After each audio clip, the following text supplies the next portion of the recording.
சென்னை தாம்பரம் ரயில் நிலையத்தில் கட்டுக்கட்டாக 4 கோடி ரூபாய் ரொக்கம் பறிமுதல். நெல்லைக்கு பணத்தை கொண்டு செல்ல முயன்ற 3 பேர் கைது.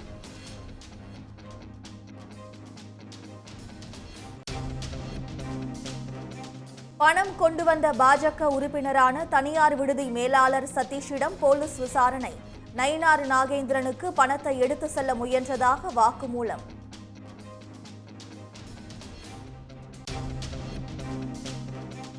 மோடி மீண்டும் பிரதமரானால் RSS ஆட்சி நடத்தும் அளவுக்கு நிலைமை மோசமாகிவிடும்.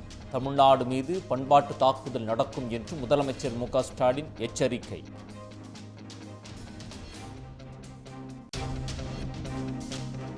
வேளாண் சட்டத்தை ஆதரித்த எடப்பாடி பழனிசாமி விவசாயி அல்ல, விஷவாயு என முதலமைச்சர் விமர்சனம். CAA சட்டத்தை ஆதரித்து மோடிக்கு விசுவாசத்தை காட்டியதாகவும் குற்றச்சாட்டு. மீத்தேன் திட்டத்துக்கு பிள்ளையார் சொல்லி போட்டதே திமுக தான் என எடப்பாடி பழனிசாமி குற்றச்சாட்டு. விவசாயிகளை அதிமுக அரசு இமை போல காத்தது என்றும் பேச்சு. பாமக ஆதரவு தரவில்லை என்றால் எடப்பாடி பழனிசாமி அரசு கவிழ்ந்திருக்கும். செய்யாறு பரப்புரையில் அன்புமணி ராமதாஸ் காட்டம்.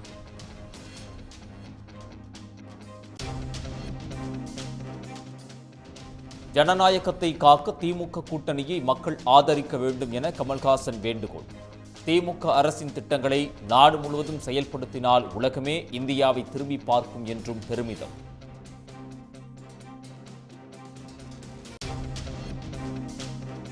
நாம் தமிழர் கட்சி இருக்கும் வரை பாஜகவை தமிழகத்தில் வளர விட மாட்டோம். அரக்கோணம் பரப்புரை கூட்டத்தில் சீமான் சூளுரை.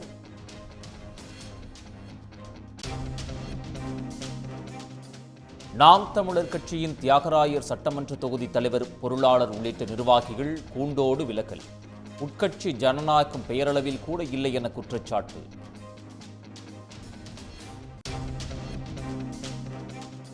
மதுராந்தகத்தில் துரித உணவு தயாரித்து கொடுத்து காஞ்சிபுரம் திமுக வேட்பாளருக்கு ஆதரவாக வாக்கு சேகரிப்பு.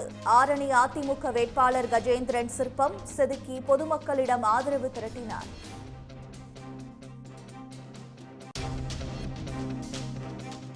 பெரம்பலூர் தொகுதியில் வெற்றி பெற்ற பாரிவேந்தர் நன்றி செலுத்த கூட வரவில்லை என முதியவர் கேள்வி. இந்திய ஜனநாயக கட்சியினர் முதியவரை ஒருமையில் பேசி மிரட்டியதால் பரபரப்பு.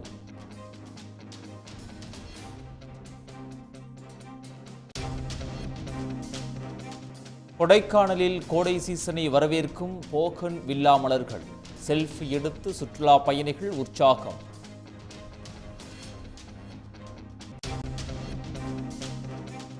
காங்கிரஸ் தேர்தல் அறிக்கை இந்தியாவின் தலையெழுத்தை மாற்றும் புரட்சிகரமான அறிக்கை.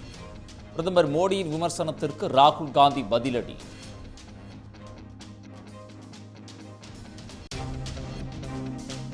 குஜராத்தின் ராஜ்கோட் பாஜக வேட்பாளர் புருஷோத்தம் ரூபாலாவை மாற்றக்கோரி வலுக்கிறது போராட்டம். மாநில தலைவர் பங்கேற்ற கூட்டத்தில் நாற்காலிகளை தூக்கி எறிந்து சத்திரிய சமூகத்தினர் ஆவேசம்.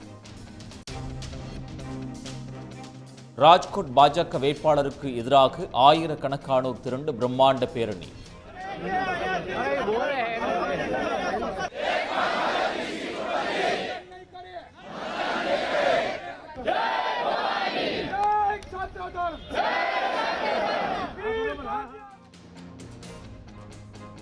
ராஜபுத்திரர்களை இழிவுபடுத்திய ஒன்றிய அமைச்சர் ரூபாலா மீது நடவடிக்கை கோரி தேர்தல் அதிகாரியிடம் மனு. குரங்குகளிடமிருந்து குழந்தையை காப்பாற்றிய 13 வயது சிறுமி.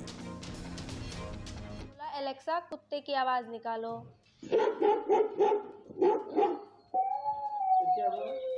फिर कुत्ते की आवाज सुनकर AI தொழில்நுட்ப கருவியை நாய் போல குறைக்க வைத்து சாதுரியமாக செயல்பட்டவருக்கு பாராட்டு.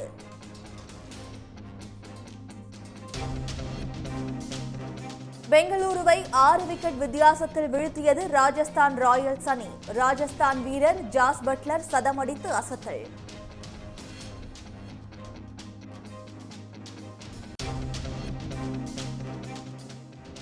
IPL தொடரில் இன்று டெல்லியை எதிர்கொள்கிறது மும்பை. மற்றொரு போட்டியில் குஜராத் லக்னோ அணிகள் மோதல். உடனுக்குடன் செய்திகளை தெரிந்து கொள்ள சன் நியூஸ் பெல் ஐகானை கிளிக் பண்ணுங்க.